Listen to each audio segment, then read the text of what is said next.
Здравейте, казвам се Орлин Панов от България, град Враца, на 43 години.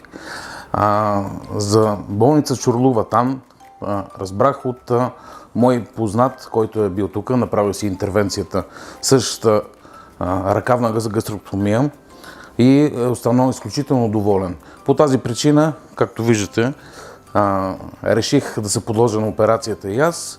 Свързах се с екипа на болницата, които бяха много отзивчиви към мене. Съответно, не ми трябваше много време да взема решението и дойдох тук, буквално. Посрещането беше изключително. В смисъл, посрещнаха ме от автогарата, докараха ме, настаниха ме, като в 5-звезден хотел. Всичко е идеално. И на следващия ден започнаха прегледите. Така да кажем, минахме през всички кабинети, доктори, в изключително отношение от всеки един. Най-вече Елис, която ми е преводачка и ме води навсякъде.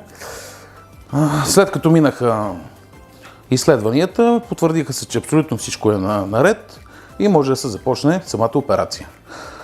Благодарение на екипът на доктор Мустафа Долап се извърши интервенцията, всичко мина успешно.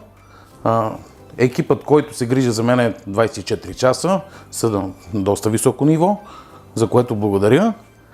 И така, очаквам изписване и прекрасни резултати. Благодаря.